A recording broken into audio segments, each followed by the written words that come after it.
তামিলনাড়ুর করুর জেলায় অভিনেতা রাজনীতিক থালাপতি বিজয়ের নির্বাচনী সমাবেশে পদদলনের ঘটনায় নিহতের মধ্যে রয়েছে মাত্র 2 বছরের এক শিশু। ধুরু বিষ্ণু নামের এই শিশু বাবা মায়ের সঙ্গে সমাবেশে গিয়েছিল। এই মৃত্যুই পদদলন দুর্যোগে সর্বকনিষ্ঠ প্রাণহানি। ভারতীয় গণমাধ্যম এনডিটিভির খবরে বলা হয়েছে, মোট ৩৯ জন নিহতের মধ্যে 10 জনই অপ্রাপ্তবয়স্ক। তাদের বেশিরভাগই নারী ও তরুণ তরুণী। আহত হয়েছেন আরও অন্তত 40 জন। দুর্ঘটনার খবরে শোক প্রকাশ করেছেন রাষ্ট্রপতি দ্রৌপদী মুর্মু, প্রধানমন্ত্রী নরেন্দ্র মোদী ও কেন্দ্রীয় স্বরাষ্ট্রমন্ত্রী অমিত শাহ। শোকের ছায়া নেমেছে দক্ষিণ ভারতের আকাশে। বিজয় নিজেও এই মর্মান্তিক ঘটনায় ভেঙে পড়েছেন।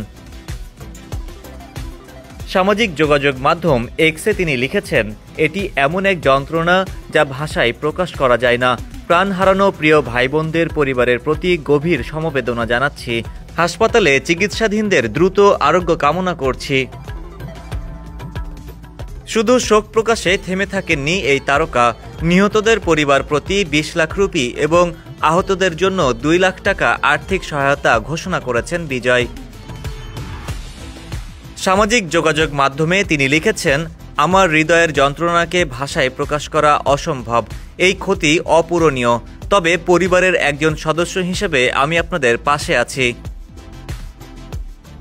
অন্যদিকে তামিলনাড়ুর মুখ্যমন্ত্রী এম.কে. স্ট্যালিন আহতদের দেখতে হাসপাতালে যান এবং নিহতদের পরিবারের প্রতি গভীর সমবেদনা জানান। ইতোমধ্যেই পুরো ঘটনার বিচার বিভাগীয় তদন্তের নির্দেশ দেওয়া হয়েছে। ডেস্ক রিপোর্ট, সমকাল।